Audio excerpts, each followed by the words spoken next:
Hi, I'm Anthony Graves. I'm here on behalf of the town of Brookhaven's Division of Environmental Protection. We're here at Town Hall, which is within the Pine Barrens, and today I'm going to go through the steps for planting a tree.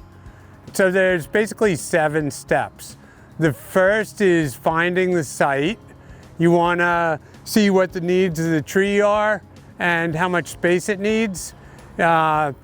The second step will be to dig the hole. Typically that's going to be a hole twice the width of the container the tree is in and the same depth as the container.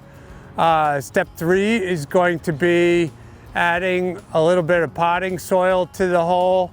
Step 4, put the tree in the hole you've dug. Step 5 is refill the hole with a mixture of soil and potting soil. Step 6, add just a little bit of fertilizer on top of that soil mixture. And final step is 7, and that is water the tree. And step 7 never really ends. The more you can water it, the better. So now I'll get started. Here we go. Step 1, we've already done. We're at a site that gets a fair amount of sun. We've got our tree. It's an eastern red cedar. It's in a 1-gallon container. So I'm gonna dig a hole that's about 2 gallons in size. Here we go with step 2.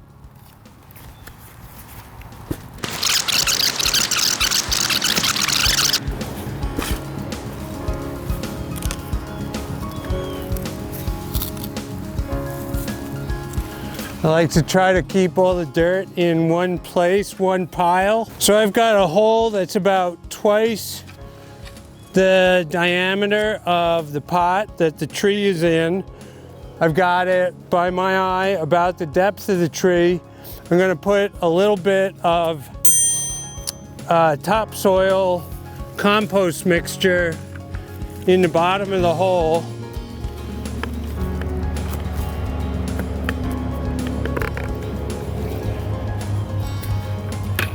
Now I'm going to bring my tree over. So now I'm removing the tree from the pot. I'm gently turning the pot and pulling at the same time. And now you see this nice root mass that's in the pot. This root mass, this is something that's good to do when you're planting the tree, is to try to break this root mass up a little bit. You can use the edge of the shovel, you can use your hands, but you just want to try to get those roots so that they're going to grow out and not keep growing in that pot shape that they've gotten used to. This will help it quickly develop the root system it needs to stay healthy. So now I'm going to make sure I've got it level. Yup, looks like I've got a good height there. I've got it in the hole. Now I'm going to go to the next step, which is adding some of the topsoil around the edges. This is a topsoil compost mixture again. Potting soil works fine.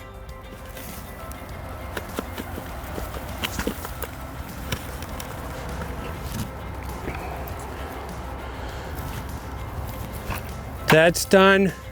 Now you don't want to pack the soil down. Some people are tempted to pack it in there. Leave it loose is better. So now I'm going to take the dirt that I dug out of the hole, shake some loose from that turf, and I'm going to fill around the tree up to make it level with the grade. And I may have to come back tomorrow or the next day after there's watering and rain, see if it's subsided. If it's lower, then I'll use some more of this soil and I'll bulk it up again.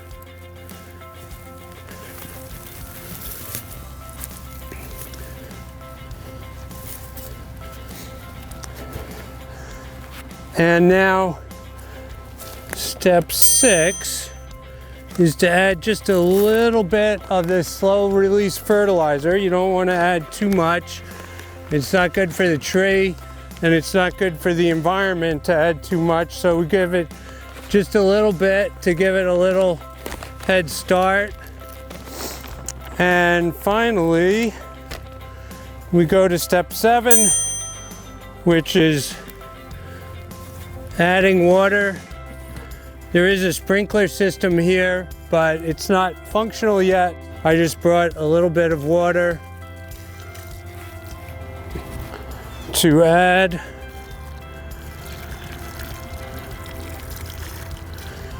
And we'll come back over the next few days and make sure that it's got adequate water. We have a good forecast for a couple days of rain, so that natural watering will really help it get started. And these eastern red cedars are quite hardy. They can stand dry conditions, but just because it's newly planted, it'll do a lot better if we can make sure that it gets adequate amounts of water. And that's it. Simple to plant a tree. And this tree might live 30, 40, 50 years and provide shelter, habitat, and aesthetic value. Thank you.